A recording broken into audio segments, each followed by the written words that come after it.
Hello dear students, आज मैं आपको कक्षा 12 का फिजिक्स सब्जेक्ट का सेशन 23-24 के लिए सीबीएसई एचबीएसई दोनों के लिए वेरी इम्पोर्टेंट और न्यू पैटर्न वे में सैम्पल पेपर कराऊंगा। ये करते इसके अंदर देखिए आपको 3 घंटे मिलेंगे और टाइम जो है आपका 3 आवर का है और मैक्सिमम मार्क्स क्या है 70 के है। आपके इसको 5 सेक्शन के अंदर बांटा गया, ABCDE सेक्शन के अंदर जो है सभी सेक्शन कंपलसरी होंगे।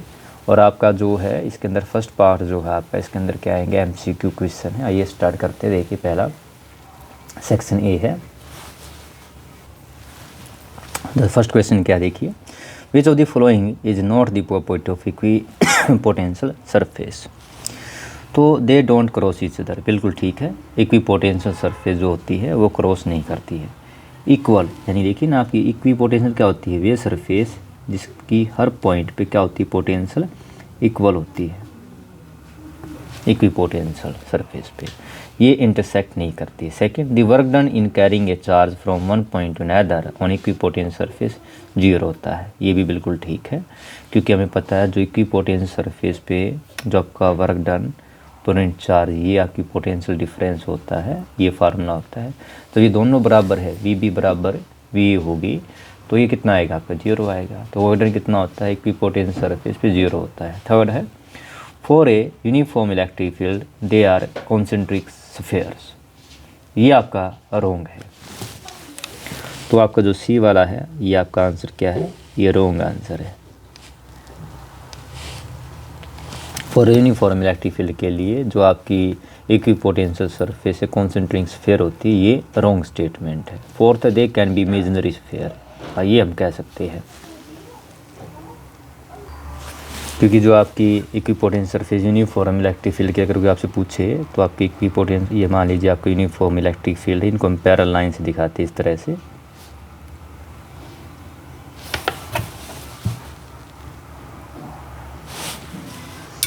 तो इसके जो आपका पोटेंशियल की सरफेस आएगी ऐसे प्लेन आपके बिल्कुल ऐसे, ये इक्विपोटेंशियल सरफेस इस तरह आपकी आएंगे।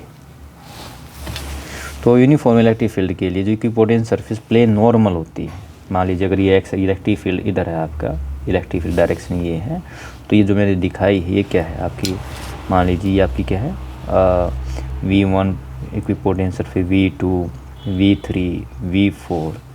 तो ये देखेंगे तो प्लेन्स नॉर्मल इक्विपोटेंशियल सरफेस कैसी है, ये जो आपकी पोटेंशियल सरफेस है R ये प्लेन है, प्लेन्स नॉर्मल टू, मान लीजिए इधर एक्स एक्सिस मान लेते हैं, तो एक्स एक्सिस बोल सकते हो, एक्स एक्सिस या नॉर्मल टू इलेक्ट्रिक फील्ड है। और हमेशा ये क्या होती है याद रखिएगा, ये हाई पोटेंशियल से लो पोटेंशियल तरफ होती है। डायरेक्शन जो होती है, डायरेक्शन हाई टू लो होती है, potential high to low potential. Now next question है आपका, देखिए अगला है, an electric dipole placed in an electric field of intensity 2 × 10⁵ newton per coulombs at an angle of 30 degree experience a torque equal to 4 nanometre. The charge on the electric dipole, जिसकी strength कितनी है 2 centimetre है, कितना होगा निकालना है। तो देखिए आपने पढ़ा है जब हम किसी इलेक्ट्रिक डाइपोल को यूनिफॉर्म इलेक्ट्रिक फील्ड में रखते हैं तो उसके ऊपर क्या लगता है, टॉर्क लगता है। और टॉर्क क्या होता है P×E या PE sin थीटा, आपको बताया था। तो यहाँ पे देखिए आपको सब कुछ दिया गया, थीटा 30 डिग्री दिया गया है। आपका जो डाइपोल की स्ट्रेंथ कितनी दी गई है 2 दी गई है। निकालना है क्या आपको, देखिए चार्ज निकालना है, आपको निकालना है चार्ज, ये निकालना है। और हमें पता है P जो होता है, अगर आप देखेंगे देखिए ना, डाइपोल लेंथ दी गई 2 सेंटीमीटर। तो गिवन क्या आपके पास, गिवन है आपके पास यहाँ पे आपको जो दिया गया है आपको 2A दिया गया है, ये है 2 सेंटीमीटर। इसको अच्छी तरह करते हैं, देखिए इसके अंदर आपको क्या दिया गया है, इसके अंदर आपको दिया गया है 2A, क्योंकि हमें पता है जो आपका डायपोल मोमेंट होता है Q इंटू 2a होता है। तो यहाँ पे आपको 2a दिया गया है, ये Q तो निकालना है आपको, तो 2a ये गिवन है 2 सेंटीमीटर। 2 सेंटीमीटर का मतलब कितना हो गया, 2 इंटू 10⁻⁻² मीटर। मैंने बताया था अगर मान लो सेंटीमीटर सीधे से कर दीजिए। सेकंड क्या दिया गया है आपको, देखिए यहाँ पे आपको इलेक्ट्रिक फील्ड दिया गया है, यानी E जो दिया गया है इलेक्ट्रिक फील्ड इंटेंसिटी, ये क्या होता है, फोर्स पर कूलम होती है। तो यहाँ पे देखिए फोर्स को न्यूटन में मापते हैं, चार्ज को कूलम में। आप ये यूनिट देखिए और बढ़िया इजीली क्या है इसका निकाल लेंगे। ये कितना दिया गया है, 2 गुना में 10⁵ न्यूटन पर कूलम दिया गया है। साथ में देख टोरक है, टोरक क्या होता है आपको पता है, ये वैसे तो फोर्स गुना डिस्प्लेसमेंट होता है, इसलिए न्यूटन मीटर इसकी यूनिट है। और पढ़ा R×F पढ़ा है छोटी क्लास के अंदर भी, इसलिए न्यूटन मीटर, इसको न्यूटन में इसको मीटर में। ये दिया गया है 4 न्यूटन मीटर दिया गया है, 4 न्यूटन मीटर। तो एंगल कितना दिया गया, थीटा भी दिया गया, कितना है 30 डिग्री दिया गया है। तो आपको होता है sin 30 कितना होता है, sin 30 होता है 1/2 होता है। ये सभी चीज़ आपके पास है। और जो आपका फार्मूला वो क्या है आपका, आपको पता है टोरक होता है E sin थीटा। भाई Q की वैल्यू दी नहीं गई है, टोरक की कितनी दी गई है, टोरक दिया गया यहाँ पे देखेंगे आपके 4 दिया गया है। 2a कितना दिया गया है, 2 गुना में 10⁻⁻² दिया गया है। E कितना है, 2 गुना 10⁻⁻5 दिया गया है, जमा का 5 दिया गया है।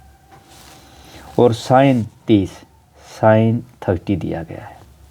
ये सारी वैल्यू रखेंगे, मेन चीज़ कि आपको Q निकालना है।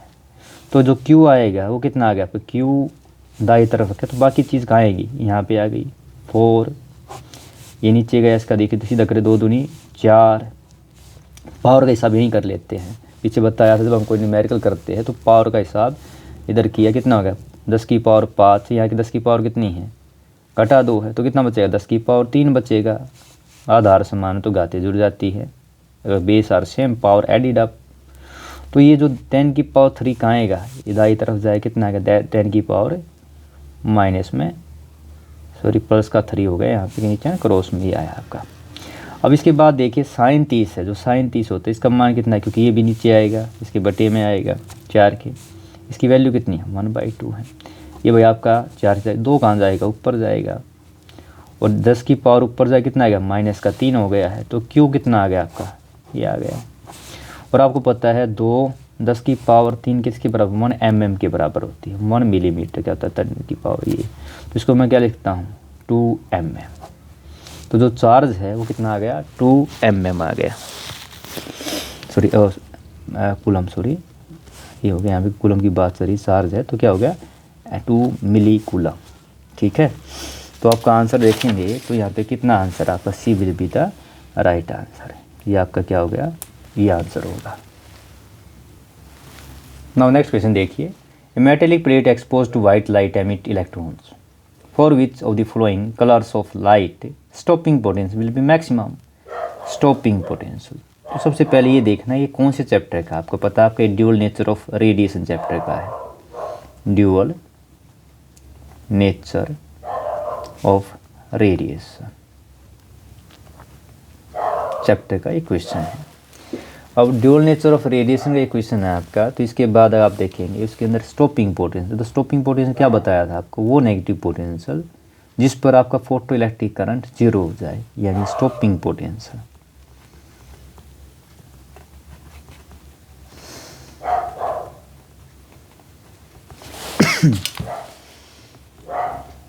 नेगेटिव पोटेंशियल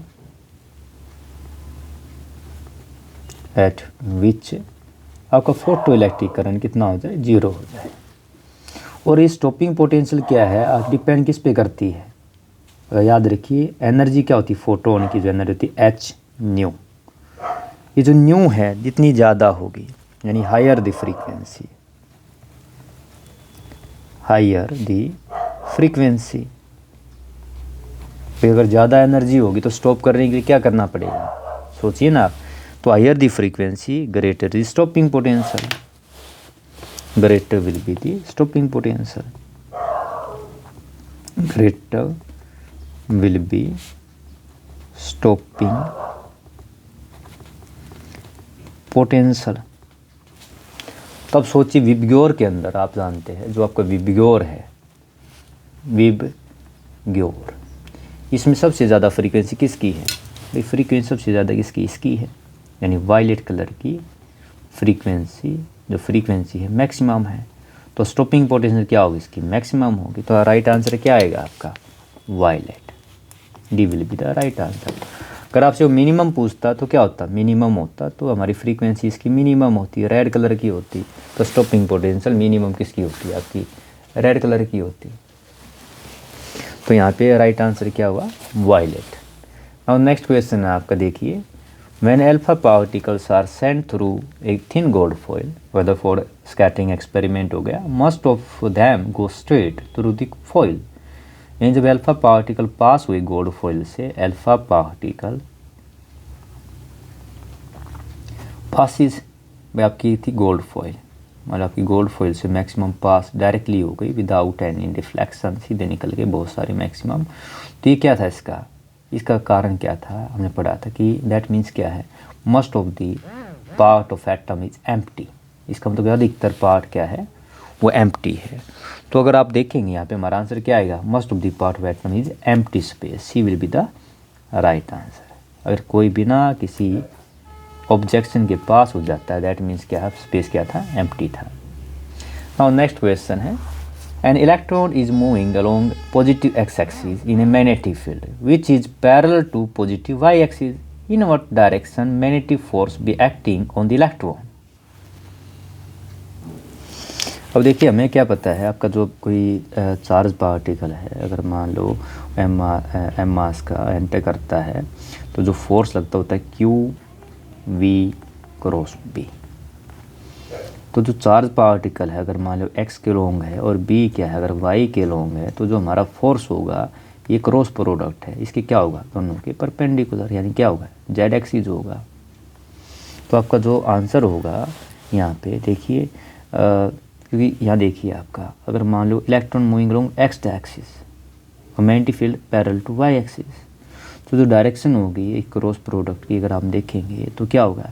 ये नीचे की तरफ हो जाएगी आपका नेगेटिव जेड एक्सिस।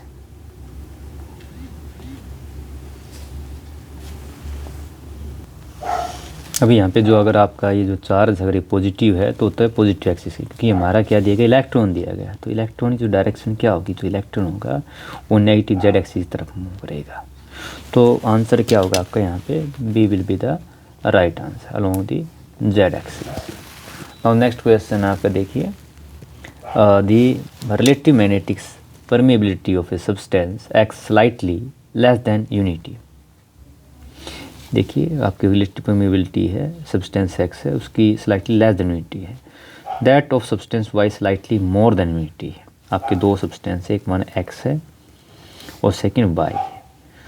तो अगर मैं बात करूँ ये मैग्नेटिक परमेबिलिटी, अगर मैं इसको म्यू से दिखाऊँ तो जो ये म्यू बी है, ये सिंबल हो गया म्यू। तो ये क्या देखिए एक्स के लिए लेस देन 1 है, स्लाइटली लेस देन 1 है, और ये क्या है? स्लाइटली मोर देन 1 है। तो आपको बताना सब्सटेंस कैसा है आपका। अगर आप सब्सटेंस कैसा आएगा आपका, देखिए लेस देन 1 किसके लिए होती है? लेस 1 होती है डायमैग्नेटिक सब्सटेंस के लिए परमेबिलिटी जो है आपकी। और जो स्लाइटली की बात करें तो क्या होता है आपका? पैरामैग्नेटिक। अगर ये आता आपका ग्रेटर देन 1 आता तो हम बोलते फेरोमैग्नेटिक, लेकिन यहाँ पे इसका मतलब ये कौन सा हमारा? ये होती है डायमैग्नेटिक। और ये क्या हो गया आपका? Paramagnetic, magnetic substance. तो इसका मतलब आंसर क्या होगा आपका? D will be the right answer. X जो आपका वो डायमैग्नेटिक होगा, वाई आपका पैरामैग्नेटिक होगा। अगर वो स्लाइटली की जगह लार्ज कहता है तो हम क्या बोलते हैं? फेरोमैग्नेटिक कहते हैं। और नेक्स्ट क्वेश्चन 7th है, an ammeter of resistance 0.81 ohm meter reads up to 1 ampere. The value of required shunt to increase the range to 10 ampere is. यानी ये आपका जो क्वेश्चन है, आपको एक एमीटर है जिसका रेजिस्टेंस 0.08 ओम दिया गया है, वो 1 एम्पियर तक रीड कर सकता है, इसकी मैक्सिमम कैपेसिटी है। तो आपको एक ऐसा शंट लगाना है, आपको निकालना वैल्यू ऑफ शंट यानी कि रेजिस्टेंस निकालना है जो आपके 1 एम्पियर वाले एमीटर को क्या कर दे, 10 एम्पियर रेंज का बना दे। तो कैसे करेंगे, लेकिन मैंने बताया था आपको, अगर ये मान लीजिए आपकी गैलोमीटर है, ये गैलोमीटर है, अगर इसके आप पैरेलल में अगर आप जोड़ देते हैं एक स्मॉल लो रेजिस्टेंस, ये जो लो रेजिस्टेंस होता है इसी को हम शंट कहते हैं, लो रेजिस्टेंस। मैं शंट हो गया, मतलब ऐसे दिखाते हैं। तो जो आपका ये आपका जो एमीटर इसके अंदर कितनी रीडिंग दे सकता है, ये आपका जो है 1 एम्पियर इसके अंदर से पास हो सकता है। अगर आप मान लो 10 एम्पियर आएगा, अगर कितना आया आपका 10 एम्पियर आया, तो 10 एम्पियर के अंदर से इधर कितना जाएगा, बस 1 एम्पियर जाएगा भाई, इधर आपका ये ओनली 1 एम्पियर को अंदर जाने देगा। और इसका रेजिस्टेंस कितना है आपको दिया गया है, 0.81 ओम दिया गया है। ये जो शंट का हमें क्या निकालना है, रेजिस्टेंस निकालना है, कितना है रेजिस्टेंस है आपका। तो बाकी जो 9 एम्पियर कहाँ से जाएगा, बाकी जो आपका 9 एम्पियर है यहाँ से आएगा, इस तरफ जाएगा, वापस यहाँ आके वापस 10 एम्पियर हो जाएगा। तो अब अगर आप देखेंगे, हमें पता है कि जो रेजिस्टेंस कैसे ही दोनों पैरेलल के अंदर होते हैं, और पैरेलल के अंदर क्या सेम रहती है, वोल्टेज सेम रहती है, वोल्टेज सेम रहती है। वोल्टेज सेम का मतलब क्या है कि यहाँ पे जो आपका 9S है, जो ये आपका, यानी हमें पता वोल्टेज क्या होती है, करंट इनटू में रेजिस्टेंस होता है। दैट मीन्स जो करंट इनटू में रेजिस्टेंस यानी 9 इंटू में S किसके बराबर होगा, ये आपका हो गया 1 इंटू में ये वाला 0.81। हमें तो S निकालना है, तो S कितना आ गया आपका, ये हो गया 0.81 बाई में 9। इसको आप भाग करेंगे, अगर आप देखेंगे तो देखिए कितना आएगा, पॉइंट पहले लगा हुआ है, ठीक है। तो अगर आप 8 से करेंगे तो 0 हो गया, 9 नेम 81 यानी 0.09 ओम आ जाएगा आपका ये, यानी जो शंट है वो रीड करेगा 0.09 ओम रीड करेगा। यानी जो शंट रेजिस्टेंस आप लेंगे वो कितना होगा, 0.09 ओम।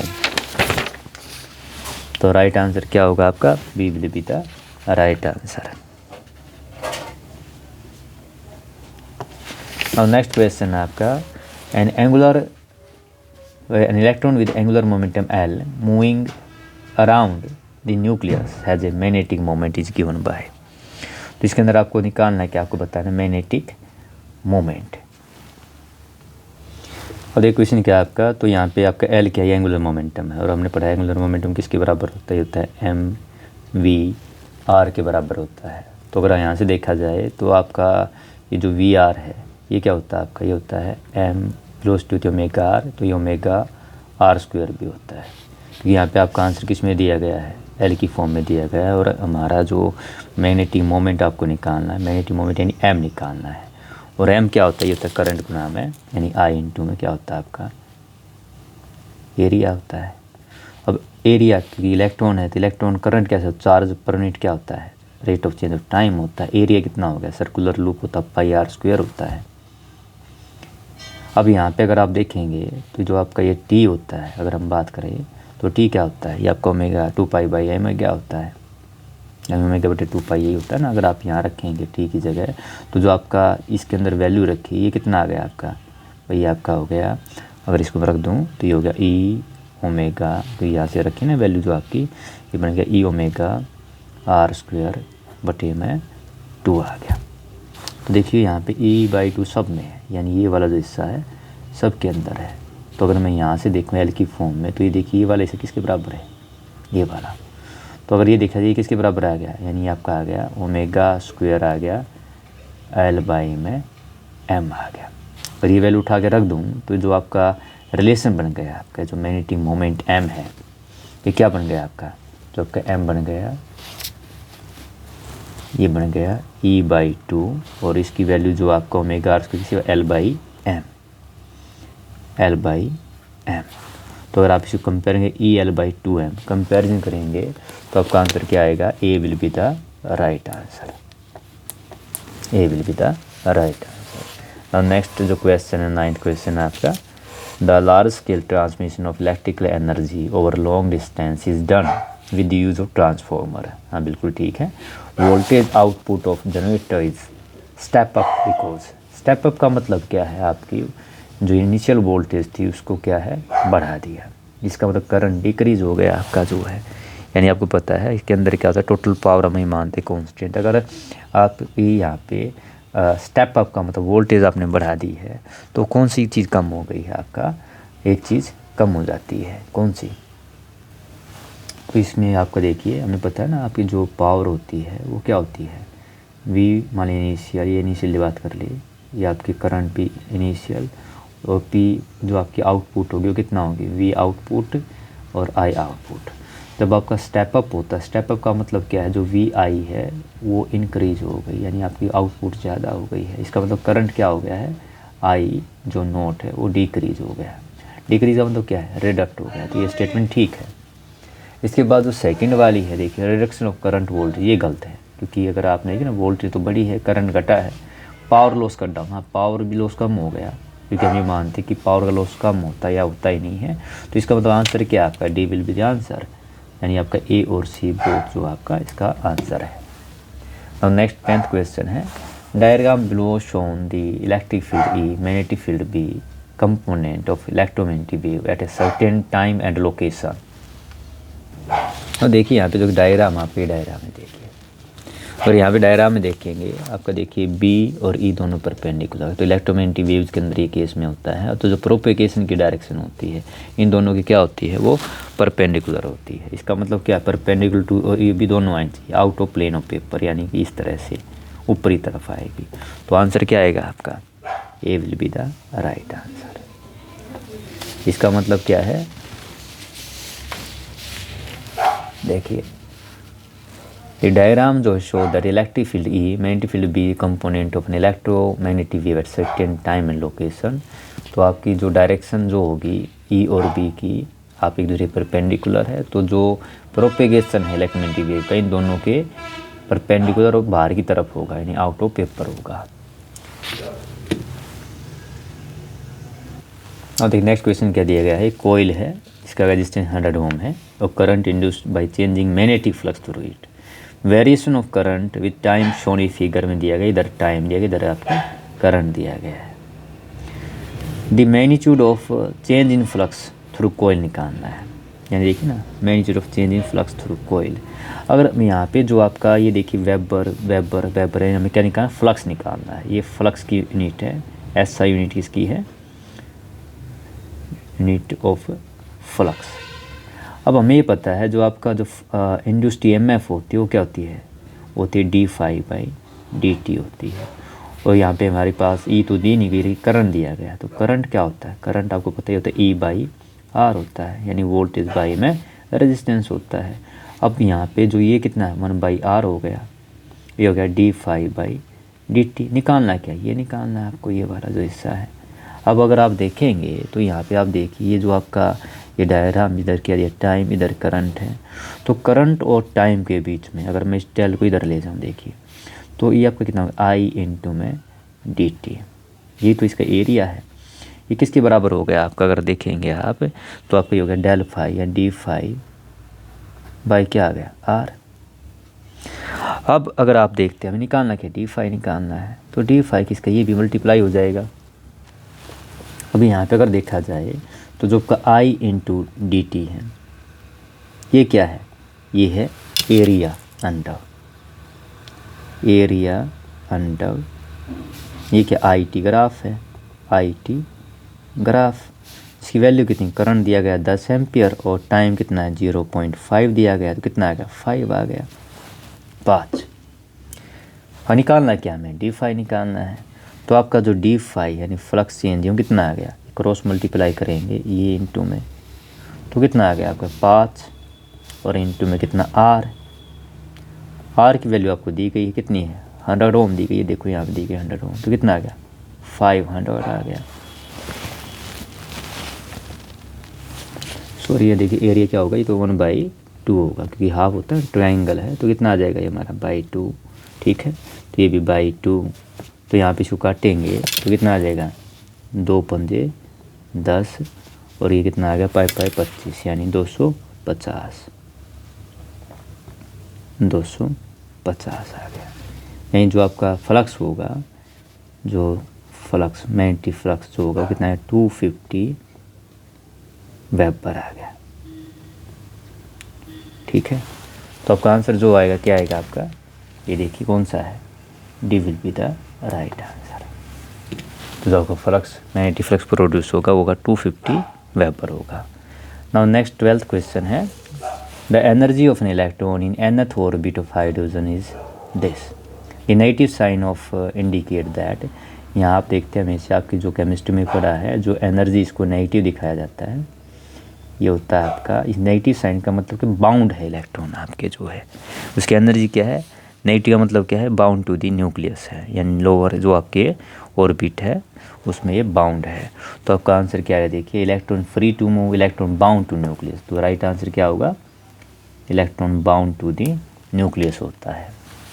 नाउ नेक्स्ट आपका देखिए 13 से लेके 16 तक क्वेश्चन जो आपके असर्शन रीजन के है।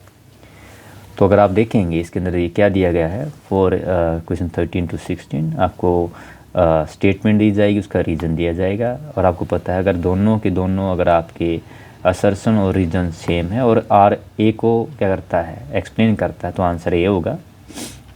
दोनों ठीक है लेकिन सेकंड रीजन ए को एक्सप्लेन नहीं करता तो बी होगा। अगर हमारा असर्शन ट्रू है और रीजन फॉल्स है तो सी होगा, और दोनों ही फॉल्स है तो आपका डी होगा। तो सबसे पहले वाला जो 13 क्वेश्चन आई करते हैं। फर्स्ट देखिए, for the radiation frequency greater than threshold frequency photo electric current proportional to intensity of radiation. ये बिल्कुल ठीक है स्टेटमेंट। ये आपका फोटो जो आपके law of photo electric effect है, चैप्टर का है law of photo electric effect. जब असर से रीजन आए तो आपको कंसेप्चुअल होना चाहिए माइंड के अंदर, कंसेप्ट जो है ये इस चैप्टर से है तो ठीक है। Greater the number of electron energy quanta available, greater is the number of electron absorbing the energy quanta, greater is the number of electron coming out of the matter. ये बिल्कुल सही स्टेटमेंट। ये क्या इसको बिल्कुल डिफाइन करी है कि जितनी आपकी देखिए एनर्जी होगी आपकी क्वांटा की, यानी इसका मतलब एनर्जी क्या होती है आपकी, ये होती है एच न्यू, और न्यू जितनी ज़्यादा होगी यानी आपकी थ्रेशोल्ड जो फ्रीक्वेंसी ज़्यादा होगी उतनी नंबर ऑफ इलेक्ट्रॉन ज़्यादा इजेक्ट होंगे। तो ये भी बिल्कुल ठीक है। तो जो आपका आंसर आएगा अगर आप देखेंगे ये ए को बिल्कुल एक्सप्लेन करता है अच्छे तरीके से, तो आपका आंसर क्या आएगा, A will be the right answer. तो आंसर क्या आएगा इसका, आंसर आएगा आपका A will be the right answer जब ए को आर एक्सप्लेन करता है। नाउ नेक्स्ट क्वेश्चन है आपका देखिए 14, putting a P type semiconductor slab directly in a physical contact with N type semiconductor slab can not form the P N junction. बिल्कुल ठीक है, ये कोई ऐसे नहीं कि आपने पी टाइप के स्लैब को एन टाइप के सारे में साथ रख दिया, ये बिल्कुल ठीक स्टेटमेंट है। The roughness eight contact will be much more than inter atomic crystal spacing, continuous flow of charge carrier is not possible. बिल्कुल, ये भी बिल्कुल स्टेटमेंट ठीक है। यानी क्या ना, रफनेस जो कॉन्टैक्ट पर रखी हुई है तो उनके अंदर जो आपके एटॉमिक क्रिस्टल स्पेसिंग है कोई flow of charge easily possible नहीं होता है। तो ये बिल्कुल इसकी सही एक्सप्लेनेशन है। तो इसका भी आंसर क्या आएगा, A will be the right answer. दोनों स्टेटमेंट ठीक है और आर क्या ए को एक्सप्लेन कर रहा है। नेक्स्ट क्वेश्चन देखिए, an electron has a higher potential energy when it is at a location associated with a negative value potential and has a lower potential energy when at location associated with a positive potential। Electron की energy high होती है जब ये located होता है negative value potential पे, ये बिल्कुल ठीक स्टेटमेंट है। नेक्स्ट है, electrons move from a region of higher potential to region of lower. देखिए इलेक्ट्रॉन मूव करता है हायर पोटेंशियल्स टू, आपको पता देखिए जब हम कोई डायरा बनाते हैं, ये देखिए मान लीजिए कोई कंडक्टर है तो इलेक्ट्रॉन क्या करता है, इधर भागता है, इस तरफ जाता है, देखिए इधर, यानी हायर पोटेंशियल से नेगेटिव पोटेंशियल पॉजिटिव इस तरफ भागता है। इसका तो ये स्टेटमेंट क्या है, रॉन्ग है। फर्स्ट ठीक है और सेकंड रॉन्ग है, तो हमारा आंसर क्या आएगा, C will be the right answer. तो आपका आंसर क्या होगा, सी होगा। नेक्स्ट है आपका the propagation of light propagation of light through an optical fibre is due to the total internal reflection, बिल्कुल ठीक है, आपने पढ़ा है। Refractive index of material of cladding of optical fibre greater than that of the core, ये गलत है, यानी फर्स्ट वाला ठीक है, सेकंड वाला गलत है। इसका मतलब आंसर क्या है आपका? C will be the right answer.